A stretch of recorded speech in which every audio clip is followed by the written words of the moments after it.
मी आज अमरावती जिल्हा आणि यवतमाळ जिल्ह्याच्या प्रवासामध्ये आहे आणि खास करून माननीय अमित भाई हे महाराष्ट्रात शासकीय कार्यक्रमानिमित्त आणि महत्त्वाचा जो कार्यक्रम आहे या राज्यामध्ये माननीय प्रधानमंत्री मोदीजींनी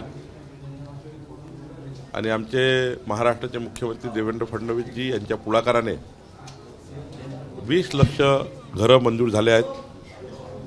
ग्रामविकास मंत्री जयकुमार गोरे आणि महाराष्ट्राचा ग्रामविकास विभाग आज महाराष्ट्राच्या सर्व ग्रामपंचायतीमध्ये 20 लाख घराचं आवंटन होणार आहे। माननीय अमित भाईच्या हस्ते माननीय अमित भाई यांनी याकरता विशेष पुढाकार घेतला आहे आणि आज महाराष्ट्रातला ऐतिहासिक 20 लाख घराचं वाटप एकाच दिवशी होणे हा ऐतिहासिक दिवस आजचा आहे। सर्व ग्रामपंचायतमध्ये आज लाभार्थ्यांना चेक वाटप होणार आहे। 28,000 ग्रामपंचायतमध्ये आज कार्यक्रम आहे आणि अमित भाईच्या हस्ते आज महाराष्ट्रामध्ये हा ऐतिहासिक कार्यक्रम होत आहे। आम्ही त्या जिल्ह्याचे पालकमंत्री त्या जिल्ह्यामध्ये ग्रामपंचायतमध्ये असणार आहोत आणि सर्व आमचे आमदार खासदार लोकप्रतिनिधी या कार्यक्रमाला हजर असणार आहे।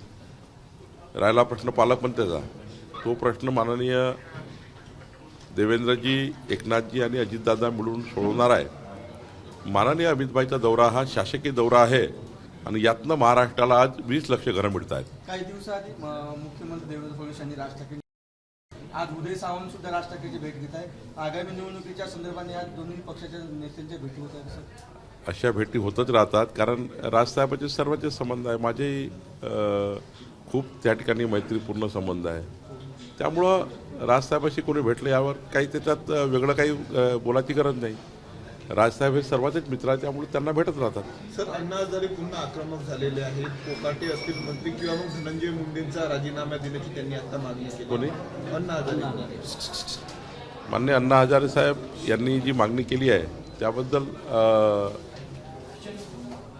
आपलं सरकार जे आहे माननीय देवेंद्रजी किंवा जे त्यांचं काही म्हणणं आहे ते ऐकून घेतील आणि निर्णय करतील। सर, अनेकदा चर्चा येते की महायुतीमध्ये एकनाथ शिंदे नाराज आहे, म्हणून काल नागपुरात असताना त्यांनी असं वक्तव्य केलं की एकनाथ शिंदेंना हलक्यात घेऊ नका आणि पुढे जाऊन असंही ते म्हणाले की एकनाथ शिंदे आणि फडणवीसांचा फेविकॉलसारखा मजबूत जोड आहे, तुटेगा नाही। एकनाथ शिंदेजी हे अत्यंत प्रगल्भ आणि महाराष्ट्रामधल्या युतीमधल्या महत्त्वाचे घटक आहेत। मुख्यमंत्री म्हणून त्यांनी प्रचंड चांगलं काम महाराष्ट्रात केलं आहे आणि आताही उपमुख्यमंत्री म्हणून आणि महत्त्वाचे मंत्रालय त्यांच्याकडे आहे।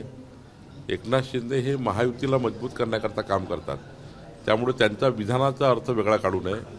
खरं तर विरोधकाला नामोहरण करण्याचं काम एकनाथ शिंदेजी नेहमी केलं आहे। हिंदुत्वाच्या विचाराचा वसा घेतलेलं काम एकनाथ शिंदे करतात आहे। हिंदू हृदय सम्राट बाळासाहेब ठाकरे यांच्या विचाराची शिवसेना पुढे नेण्याचं काम एकनाथ शिंदेजी करत आहे। त्यामुळं महाराष्ट्रामध्ये भाजप सेना युती अधिक मजबूत झाली आहे। आमचे मुख्यमंत्री देवेंद्र फडणवीसजी, एकनाथ शिंदेजी ही आमची भाजप सेना युती जी आहे हे पुढच्या काळात अजून मजबूत होईल आणि आता तर अजित पवारजी आमच्यासोबत आहे, त्यामुळं एक चांगलं महायुती आमच्यासोबत आहे, प्रचंड बहुमत आहे। आत्ता हे राजकारण नको आहे। लोकांना जे आम्ही निवडणुकीच्या काळात संकल्प दिला होता की आम्ही सत्तेमध्ये आल्यावर महाराष्ट्राच्या जनतेकरता हा अजेंडा पूर्ण करू, म्हणजे जो काही आम्ही जाहीरनामा, संकल्पनामा, विकासनामा दिला होता जनतेला, त्यावर काम करण्याची आज खरी गरज आहे।